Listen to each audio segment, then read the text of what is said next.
අපි සංසාර ගමන යද්දී මේ සංසාර ගමන ගැන පරිපූර්ණ දැනුමකින් යුතු අපගේ ශාස්ත්‍රඥ වහන්සේ මේ ගැන දේශනා කරන තැන්වල වදාළේ මහණෙනි ඒකාන්තයෙන්ම අනිෂ්ටයි, ඒකාන්තයෙන්ම අකාන්තයි, ඒකාන්තයෙන්ම කර්කශයි, ඒකාන්තයෙන්ම තියුණු වූ දුක් සහිතයි කියලා යම් කෙනෙක් මනාකොට කියනවා නම් ඒ කියන්නේ නිරයට කියලායි බුදුරජාණන් වහන්සේ දේශනා කළේ.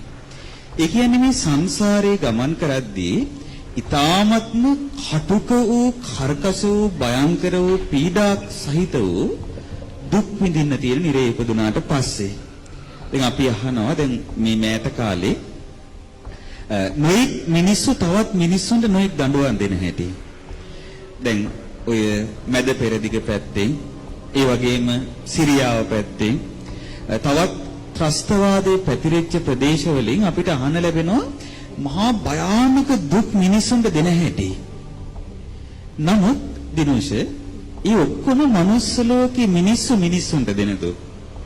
නිරිසතෙකුට විඳින්න තියෙන දුක් එක ගත්තහම මේ මනුස්ස ලෝකේ විඳින්න තියෙන දුක් ස්වල්පයයි. මං හිතන්නේ ඔබට මතක ඇති අම්බසක්කර ප්‍රේතවත්තුව.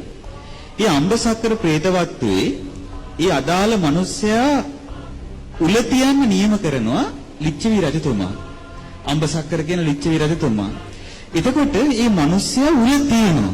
එතකොට සියුම් උලක් ඇඟ ඇතුලෙන් ගිහිල්ලා තව තැනකින් මතුවෙලා ඒ මිනිසයාගේ පිටිපස්සෙන් ඇතුළු වෙච්ච උල ඉහළින් එළියට ඇවිල්ලා මේ බඩවැල් ඊට පස්සේ ඔක්කොම පසාරු කරගෙන ඒ උල ගිහිලා තියෙද්දි ඒ මිනිස්සයා උල උඩ අප්‍රමාණ දුකක් විඳිනවා.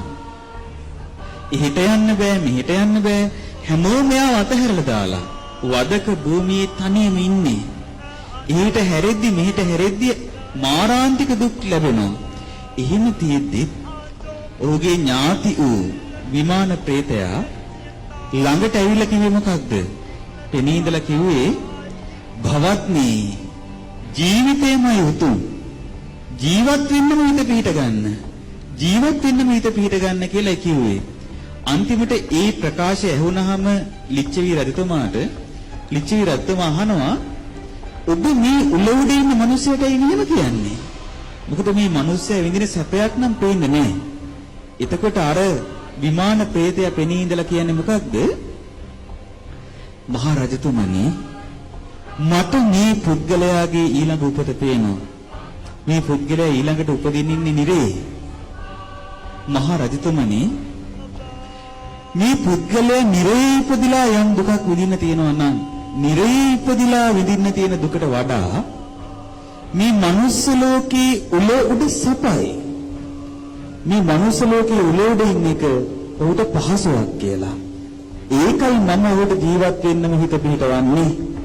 එතකොට බලන්න දෙනුසේ මේ මනුස්ස ලෝකේ අපිට විඳින්න තියෙන සමහර දුක් දුම්නස් එක ගත්තාම අපිට හිතෙනවා අයියෝ අපාය ගියා වගේ කියලා. නමුත් අපායට ලං වෙලාවක් නැහැ. තාම ඔබ ඉන්න මනුස්ස ලෝකේ. දැන් සමහර විට තිරිසන් ලෝකේ තිරිසන් සත්ත්වෝ ඉන්නවා. සමහර බල්ලෝ එහෙම මුළු ඇඟේම තුවාල ඇවිල්ලා ඒ තුවාල වලින් පණුව බේරෙනවා. ඒ වගේ තත්ත්වෙන් ඉන්න සතු දැක්කම අපිට හිතෙනවා අනේ මේ නිරේ වගේනේ කියලා. නමුත් තාම නිරේ ඉන්නේ අතිරිසන් ලෝකේ. නිරේ ඉපදලා ඉන්න සතාට නිරිසතාට ඊට වඩා 100,000 ගුණයකින් තියුණු වූ කරකසෝ කටුකෝ දුක් වේදනා විඳින්න වෙනවා. ඒකට එහෙනම් මේ සංසාර ගමනේ අපට ඊ타ත්ම බියකරු පීඩා සහිත ඉරණ තියුණු පීඩා සහිත තැන සැප රහිත තැන. එතකොට මේ අපාය කියවහම ස්ථාන 4ක් අයිති වෙනවා ඒකට. එක තැනක් තමයි තිරිසන් අපාය. අනිත් තැන තමයි പ്രേත අපාය. අනිත් තැන තමයි අසුර අපාය. අනිත් තැන තමයි මේ විනිපාත නම් වූ නිරේල සම්බුනන අපාය. එතකොට අපේ රැස් වෙන කර්ම වලින් ඉපදීම පිණිස හේතු වෙනවා.